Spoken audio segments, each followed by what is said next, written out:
What's going on, guys, and welcome back to another very exciting video. In this video, we're going to be talking about earnings. So we have an absolutely crazy earnings season going on right now, and things have already gotten off to a very interesting start. And I want to, in this video, actually take a look at the earnings that we have released so far, some of the bigger earnings that we have going on over the last day or so. And then I want to get into why actually none of those earnings might matter, because there's a lot of stuff going on behind the scenes that we have to remember and keep in mind in the back of our heads as we're really thinking about the market and thinking about what the market is actually trying to do with these companies. So if you enjoyed the video, make sure you drop a like down below. And if you want to see more videos like this one, make sure you hit that sub button. Today was a very insane day with how the market reacted. What we saw is a lot of digesting of earnings from yesterday. So a lot of companies that announced after hours, Microsoft was one of them that announced yesterday. We saw the market actually tank down in a very massive way as people kind of started to expect that a lot of tech earnings were going to come in a very poor fashion. And at one point, Microsoft was even down like $10 throughout the course of the day.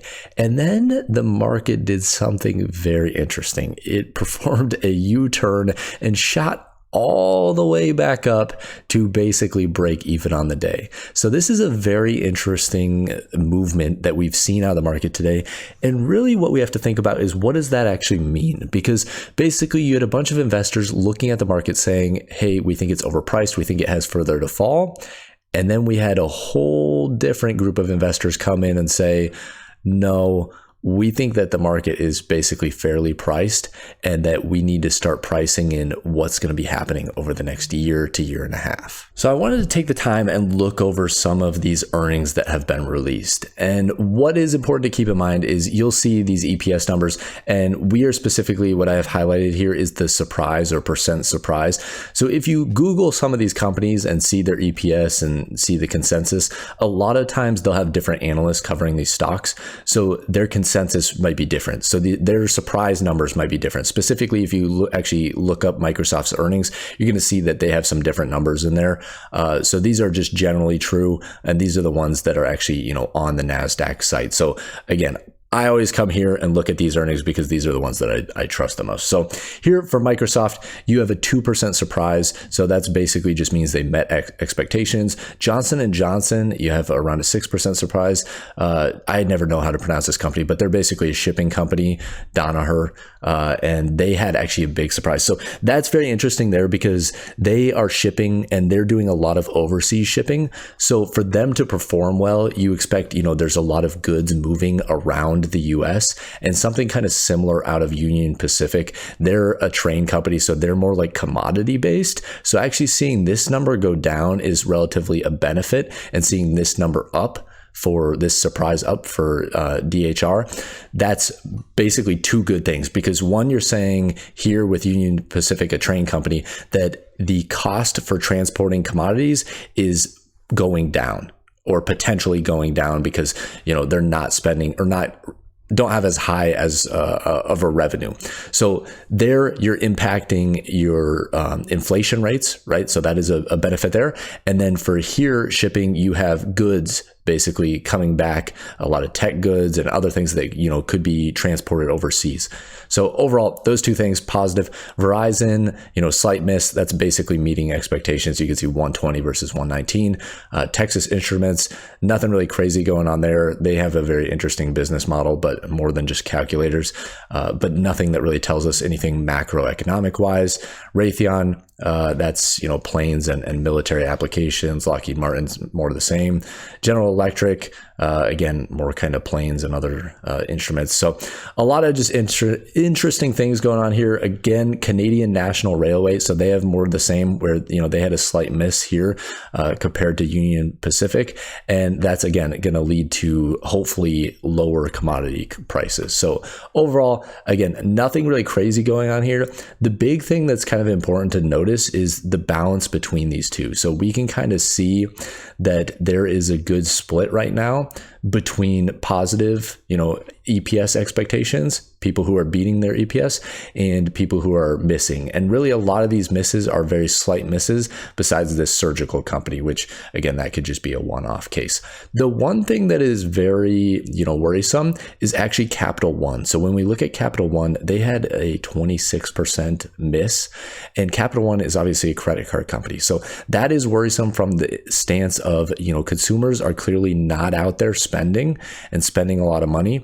What will be very interesting will be the earnings tomorrow, because they are actually announcing, I believe it's on Thursday, they are announcing Visa and MasterCard are actually announcing their earnings. So those ones I pay a lot closer attention to because they are a lot larger companies. You have a lot more of the market cap space. And then I believe actually on Friday, you even have an American Express announcing their earnings. So those are going to be the three big players that are actually going to give us more information about how consumers are really spending their money.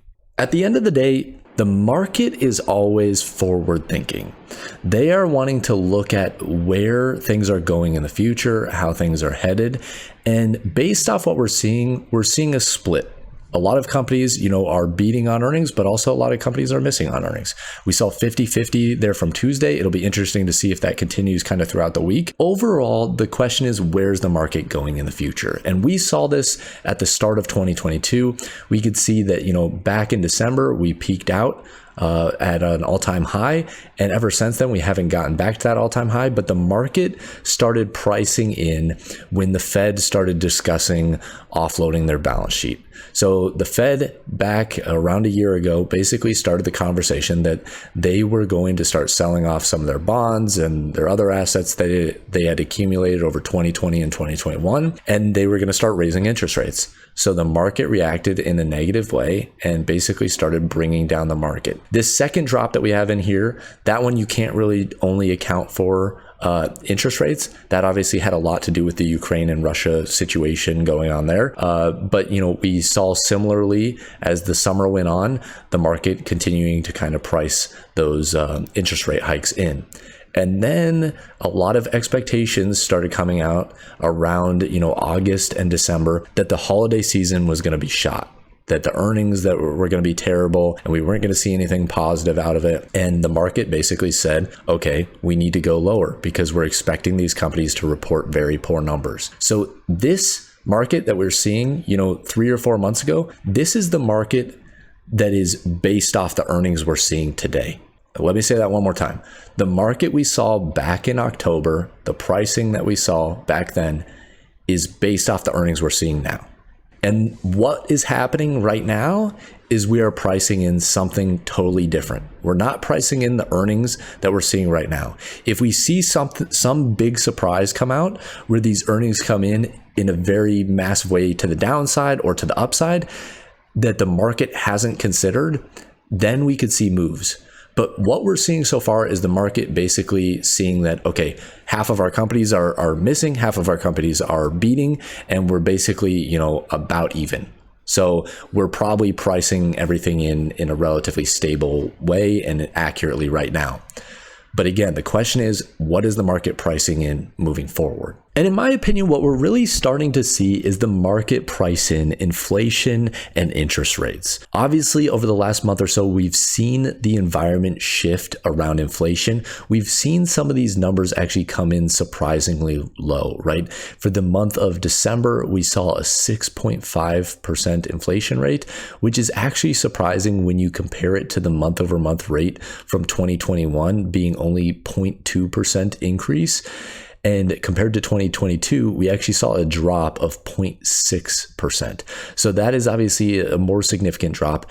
But what becomes very, very interesting is when you actually look at December through March. So December of 2021 through March of 2022, we could see that we went from a 7% inflation rate all the way up to an 8.5% inflation rate. So we saw a 1.5% increase in inflation over those 3 to 4 months. So what that could mean, or at least what I personally think that could mean projecting forward, is we could see inflation drop by almost 1.5% from the levels we're at right now by March of this year. And that would put us at a 5% inflation number. 5% is clearly not at the 2% where the Fed is trying to target to. So they obviously are seeing, are going to continue to be aggressive. But in my opinion, what that could mean is the Fed could start flatlining their rates. If they're seeing things drop in a very fast manner and they don't want to overdo it, they could start basically leveling off their rates, leaving their rates alone, and let inflation kind of slowly settle down. And I think we could see that throughout the year in 2023. And I think in the early months of 2024, we could start seeing the Fed actually drop interest rates. And that's what the market is potentially starting to price in. The market as a whole is looking at what's going to happen over the next 6 months. Do we think inflation is going to keep going down in the manner that we've seen?